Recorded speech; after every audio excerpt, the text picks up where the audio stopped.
Nous allons voir maintenant un nouveau tutoriel, donc toujours dans notre chapitre les paramètres société, cette fois-ci tout ce qui va concerner la partie document. Donc ici, dans un premier temps, dans document, on va voir donc tout ce qui va concerner les transferts. Alors ici, vous pouvez tout laisser par défaut comme c'est proposé.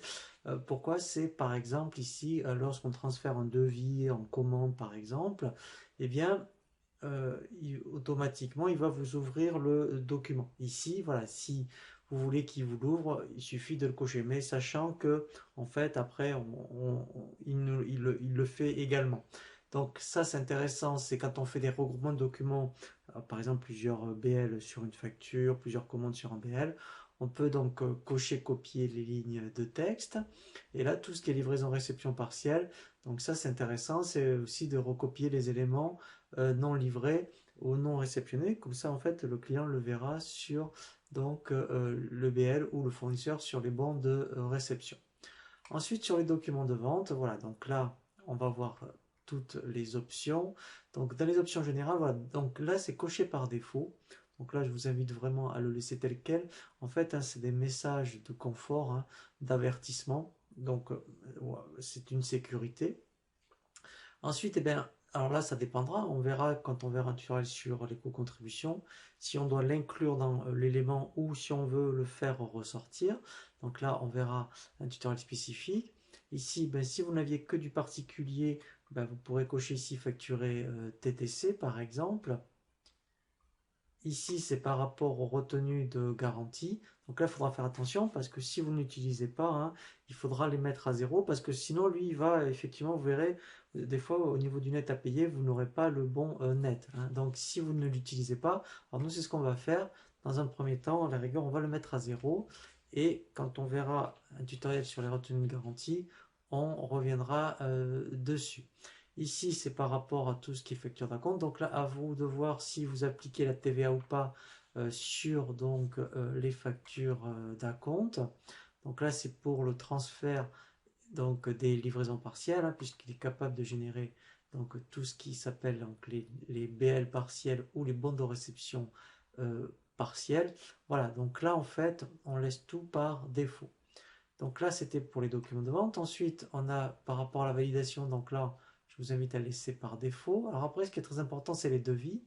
Donc ici, c'est des statuts de devis. Alors on peut les modifier, pas de souci. Et après, vous en avez trois ici qui sont personnalisables. Si par exemple, vous répondez à des devis grâce à des apporteurs d'affaires, c'est un exemple, et bien ici, on pourrait très bien mettre apporteur d'affaires. Comme ça, quand vous faites des statistiques, eh bien vous saurez tout ce qui a été refusé, tout ce qui a été fait à partir d'un appel d'offres ou à partir, par exemple, donc d'apporteurs d'affaires. Ici, c'est la validité des devis. Donc là, en fait, eh bien, il va calculer une validité par rapport ici au nombre de jours qui est indiqué, donc vous pouvez l'augmenter. Et ici, effectivement, alors là, c'est un peu dangereux. Il vaut mieux gérer les acomptes à partir des factures d'acompte, sauf si, systématiquement, quand un devis est accepté, par exemple, vous demandez 30% d'acompte. Si vous mettez ici 30%, systématiquement, il va vous créer un acompte. Voilà. Mais là, c'est systématique, hein, donc il vaut, en fonction de votre situation, eh bien, il vaut mieux peut-être avoir la main sur les factures d'acompte. Donc ça, c'était pour les devis. Après, ici, alors là, c'est le même principe. On a des statuts pour les avenants au niveau des devis. On a la même chose pour tout ce qui concerne les bons de livraison. Donc là aussi, pareil, on a des statuts donc pour les BL. Ici, pour les situations de travaux, même principe. Donc là, ça peut être aussi intéressant, hein, donc de personnaliser donc les situations de travaux. Et après ici, voilà, ça c'est intéressant. Vous avez donc les mentions légales par rapport au devis.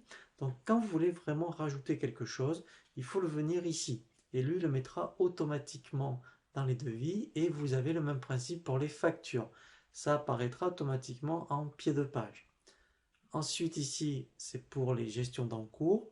Donc là, on reviendra sur un tutoriel spécifique si vous faites de la gestion d'encours client. Et ici, le mode avancé, voilà. Donc là, en fait, c'est pour tout ce qui va concerner, par exemple ici, quand on duplique, parce qu'on peut dupliquer des documents de vente, et bien effectivement, hein, si on veut actualiser ou pas les prix de vente, et lui, quand on duplique, en fait, il les met à jour. et les conditions générales de vente. Donc ça c'est très important puisque vous verrez quand on verra donc les éditions des documents de vente, on peut demander de sortir bien, donc une facture en devis avec des conditions générales. Ici, il suffit de faire un copier-coller de vos conditions générales que si vous avez sur Word. Et ici, vous voyez, automatiquement, si je le coche, lui, il va donc les imprimer. Donc maintenant, on va voir un tutoriel donc sur les documents d'achat.